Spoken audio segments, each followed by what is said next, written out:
Let's move on. Let's move on to our next keynote speech. And now it's time to talk about robots, humanoids, and AI, which basically open doors for these disruptive innovations to our doorstep. The use of humanoid robotics in society is one of the most anticipated technologies of our time. Linas Aidokas is going to share with us all what are the real-world use cases for the conversational AI. Linas has bachelor degree in computer engineering and master's degree in micro and nanotechnology. He is a PhD student in engineering informatics and junior assistant at Vilnius University Artificial Intelligence Laboratory. He is a project chief specialist of the Liepa 2 project responsible for developing software for SoftBank robotics robots Neo and Pepper using Lithuanian language. He dedicated to make robots more popular in Lithuania and built one from scratch in 2010. He hopes the number of robots in Lithuania will increase even faster after 2020.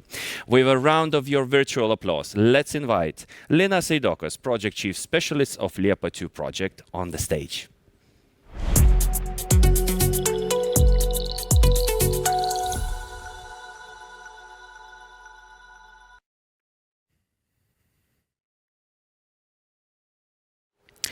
Hello everybody. Today I'm gonna basically talk about real-world use cases for AI through the perspective of robotics and robots. So let's begin. Some of the countries, specifically Japan, is leading in robotics, and they basically, from many years ago, they had a vision that in the future people will be living together with the robots. On the left side on the slides you can see there are many robots that, let's say, look very human-like. This was the old vision. And then on the right side, you can see the renewed vision, where the robots have a, let's say, specific appearance that is specific to the, let's say, task that they have to do. So you can see there's like security guard robots, there are robots that are selling clothing, there are robots that are giving information, that are helping with moving difficult furniture, and so on.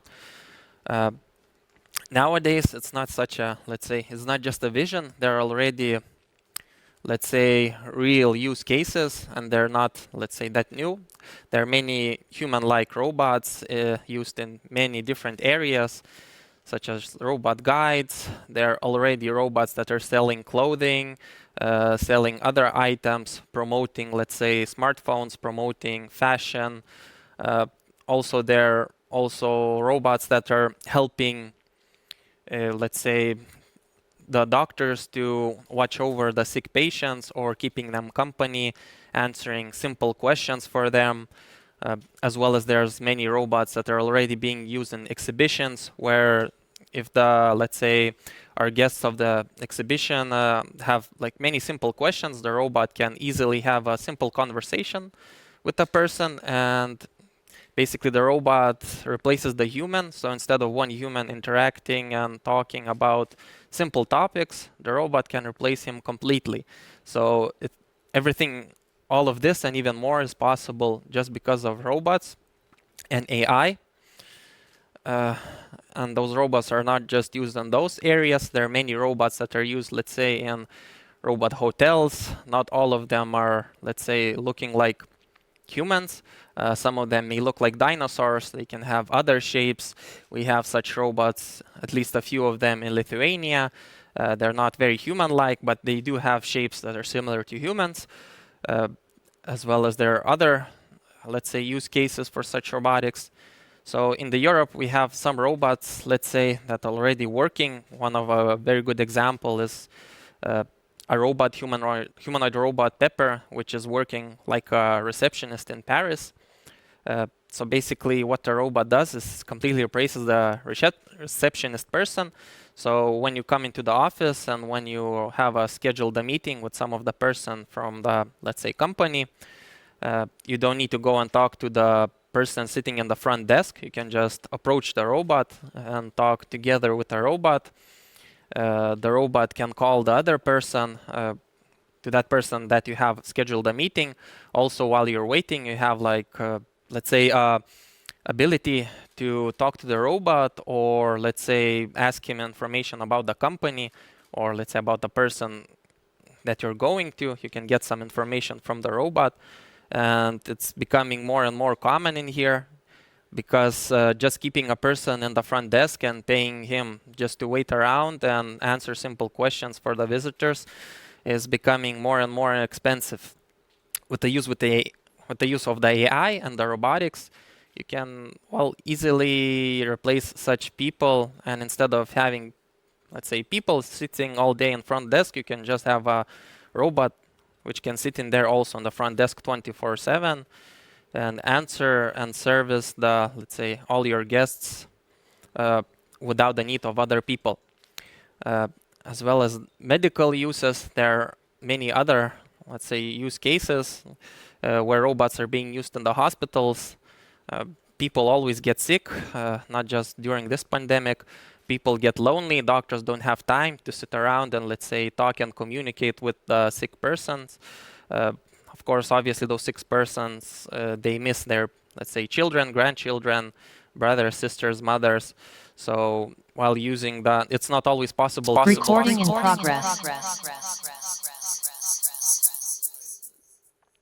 It's not always. Recording stopped. It's not always. Sorry. Yeah, but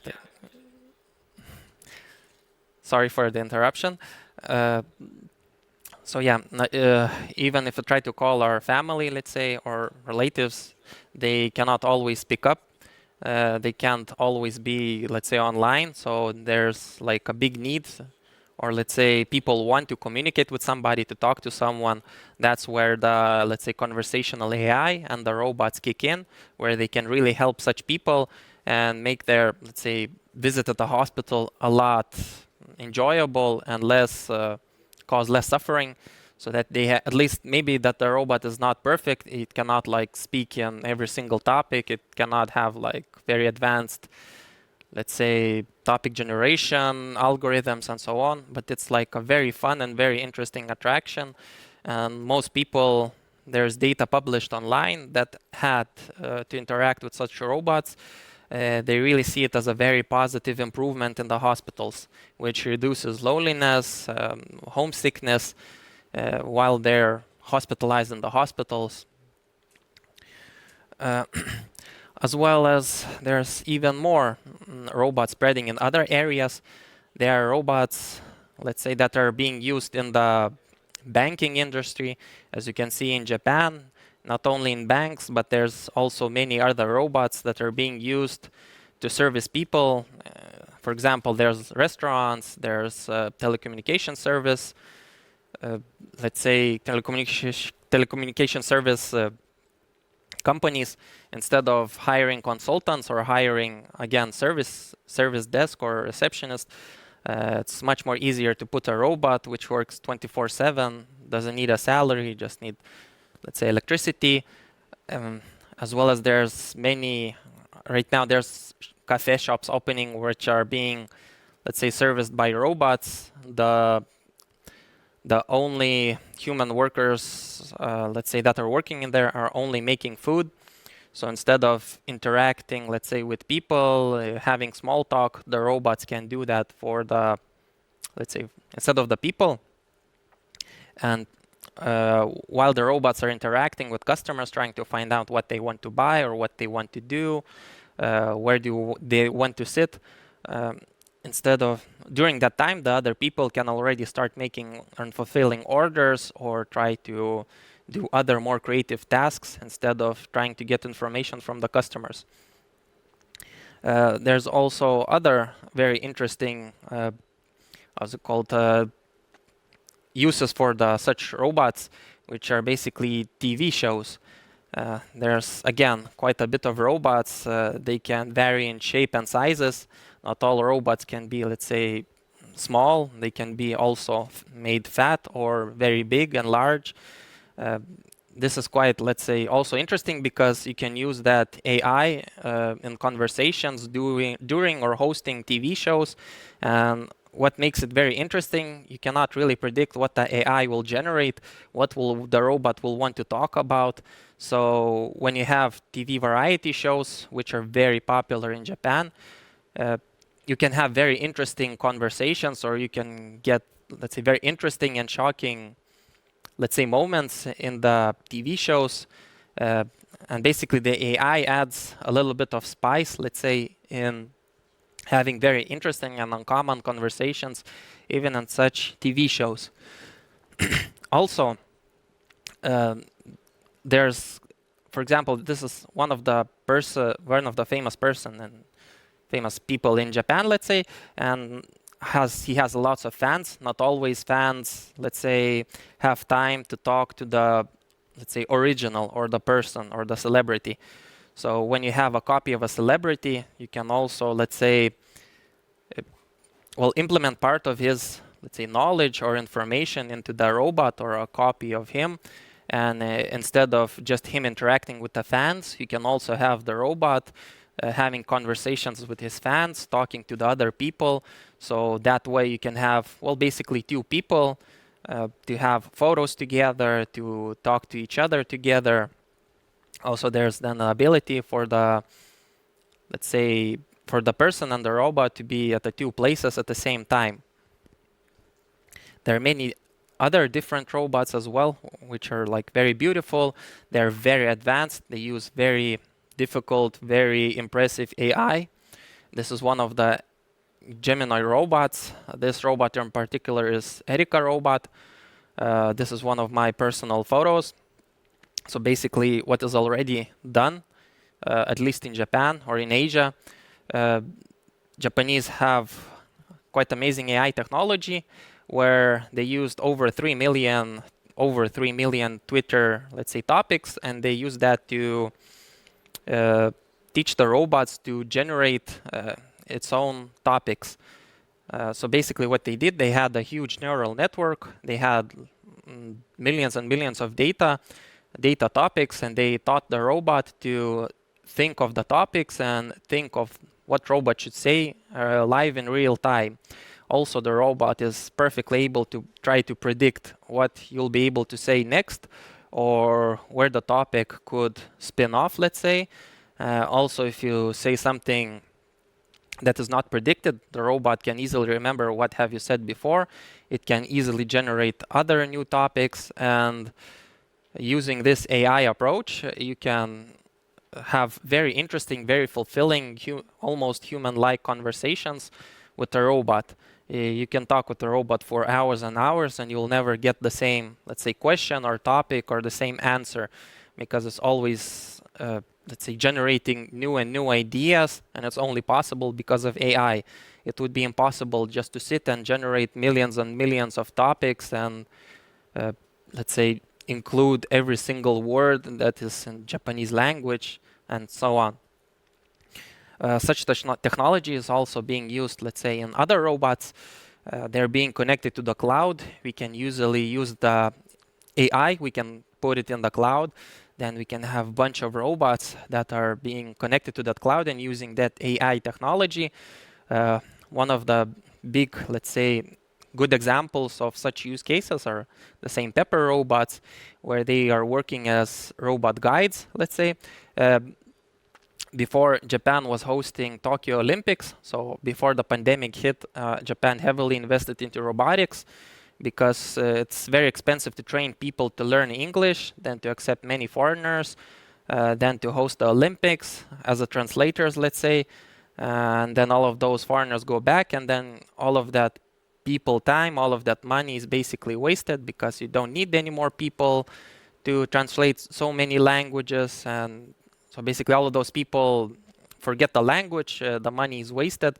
So instead of that, it's way better and way cheaper to teach robots to speak multiple languages.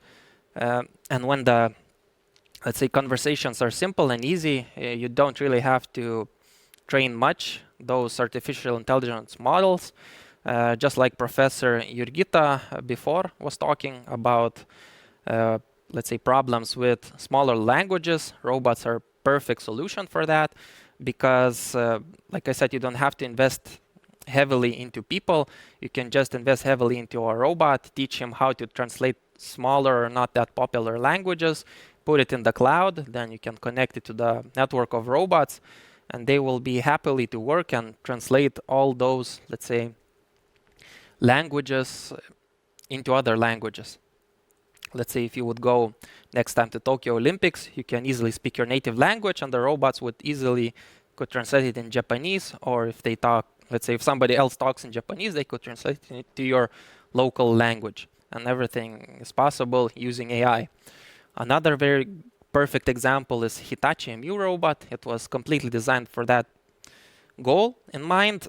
Also, what's really amazing is they're also connected into one big network, and they collaborate together. For example, if you ask them to want to go from point A to B, and if the robot cannot reach point B, there are other robots that work together in a group. It can lead you to a point C, and the other robot can welcome you and take you from point C basically to point B, to your end goal. But they collaborate together. They can instantly speak and translate 8 different languages almost without any delay. And they also have very impressive conversational abilities. There are other robots as well, which is great with the robots, that you can have very tiny mini robots just like this one. They fit into palm of your hand. However, if you connect them to the, let's say, cloud, the same cloud, they can have very powerful AI conversational abilities. And even with such small robots, you can really have, let's say, you can really make them do very impressive things. Just like it is shown in here, you can have very nice conversations with the robots. You can ask them for directions. You can ask them, let's say, some specific questions. Where are the shops? Where are the souvenirs? Where would you like to go? And so on. However, there's also, let's say, virtual avatars. This is my personal photo. Just sorry, didn't make it more better, let's say. So what's shown in here, it was done in 2016. This is like an artificial intelligence driven smart, let's say, avatar. And this was exactly taken in Tokyo Metro Station, in Central One. If you ever manage to visit Tokyo Station, there's like 4 massive floors. It's very difficult to know where's your train, where's the shops, where's the, let's say, restrooms. So instead of looking for personnel and asking them questions, where can I find this or that, you can just come to like a big screen and talk to this very cute virtual assistant, and it will answer all your questions. Just like in here, you can ask where you can find food, where you can find some, let's say, pizza, noodles, souvenirs, where you can go if you want to take the train to Osaka or Shibuya, and so on. They're not only being used for, let's say, tourists or giving out information, not only for locals or for tourists.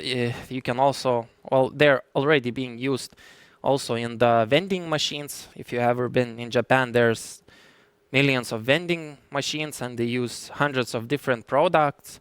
So as a, let's say, foreigner, you don't really know which, let's say, product has what. So there's really no other people to ask, like, what is the taste? What does the product have?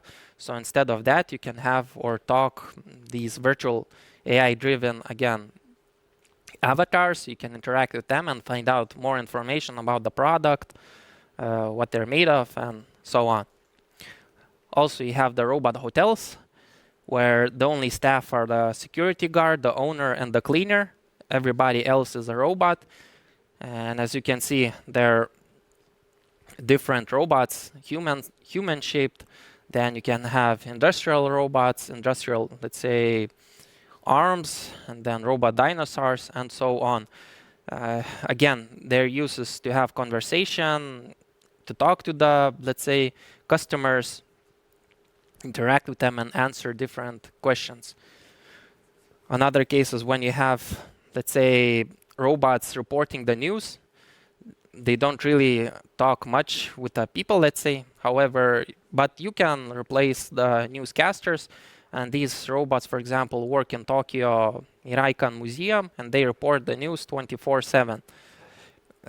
Also, you can have conversations with them. However, they're not as advanced as other Geminoid robots. Also, the robots are taking over slowly the fashion industry, where you can have very beautiful, attractive robots, have, let's say, interesting conversations with them, and so on. Uh, Also, the robots are not just taking over fashion industry, but also there's already hundreds of movies with the robots in Japan, let's say. So robots are not only actors, not only, let's say, helpers, but they also interact in many different ways, which before wasn't, let's say, even imaginable. Also in Europe, we have quite famous Professor Henrik Scharfe. He also has his own Geminoid robot. He's collaborating together with Japan, and he also has very interesting uses for that robot. So basically, what the robot does, the robot gives lectures for the first year students in university. So basically, if students want to ask something, they can ask the robot. So if the robot can understand the question and can understand the students, and the robot can itself manage and answer the questions instantly to the students, let's say. If the students, let's say, ask too difficult questions, after 45 minutes, the professor would come out and give the second part of the subject live and answer those difficult questions himself. What makes it, let's say, better for the professor, he has, let's say, 45 minutes more during the day to do something more creative or more useful than, let's say, giving the same subject, let's say, every year, or same lesson every year. There's also other use cases for robots. Robots are being more and more used, or researchers are trying to use it for, let's say, selling some sort of electronic equipment, selling, let's say, cameras and so on. There's many different methods being used and researched, and the same neural networks, the, let's say, interaction approaches. How do you interact with a person? How do you approach a person? How do you start a conversation? How do you respond to a conversation? In, let's say, in normal programming, it would be impossible to try and predict every single topic and every single conversation.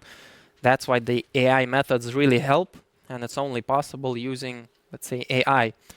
There's also many goals, such as how do robots would navigate a mall if the robot doesn't even know what is the end goal for the human. Let's say you want to visit multiple shops for fashion to buy clothing, so the robot is not sure where to go.